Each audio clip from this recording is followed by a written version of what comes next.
के कल्याण के तीन ही साधन हैं, श्रवण, कीर्तन और मनन। और तीनों में शिथिलता है तो ऐसा मंदभाग्य प्रमादी जीव वो भी मानो अपना कल्याण चाहता हो तो वो क्या करे।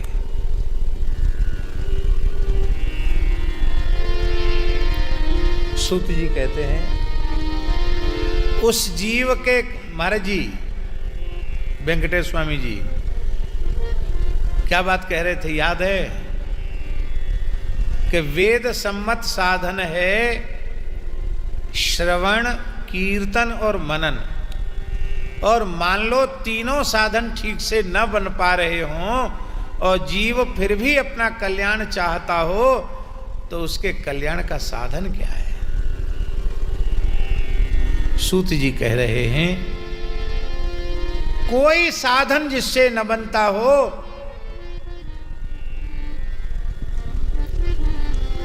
वह साधक भी श्रवणादित्रिके शक्तो लिंगम वेरम च शंकरम संस्थाप्य नित्यमभ्यर्च तरेत संसार सागरम। बेर और लिंग ये दो स्वरूप हैं शिव जी के। बेर माने होता है प्रतिमा और लिंग भगवान शिव की प्रतिमा और भगवान शिव का लिंग।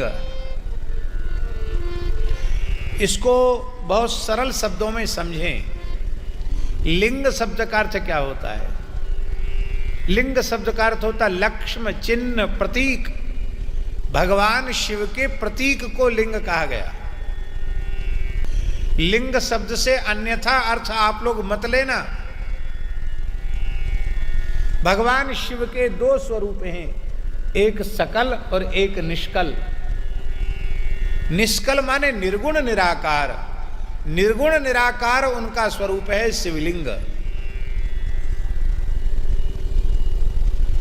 उसमें न मुख है, न हाथ है, न पैर है, न नाक है, न श्रवण है और सब कुछ न होते हुए भी सब कुछ है।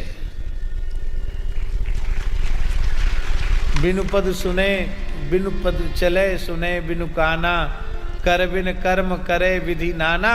वो स्वरूप है शिवलिंग का।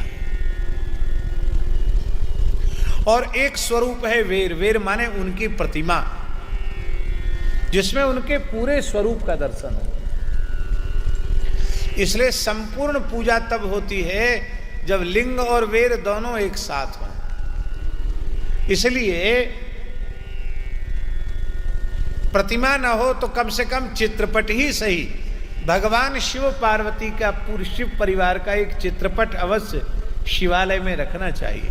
प्राचीन परंपरा शिवजी का जहां लिंग होता है शिवजी की मूर्ति भी होती है।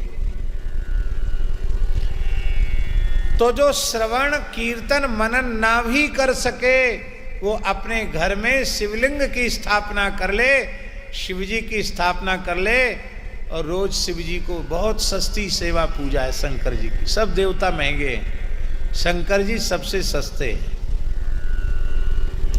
एक लोटा जल चढ़ा दो, ऐसे ऐसे करके गाल बजा दो, बम बम बम बम बम कर दो, उसी में शंकर जी प्रसन्न हो गए। थोड़े अक्षत चढ़ा दो, बिल्वपत्र चढ़ा दो और कोई महंगा वाला फूल नहीं, आक धतूरे का फूल आप चढ़ा दो। इतने से ही भगवान शिव प्रसन्न हो जाते। कोई साधन न बने, रोज शिवलिंग का अर्चन करो, इतने से भी तुम संसार सागर से मुक्त हो जाओगे।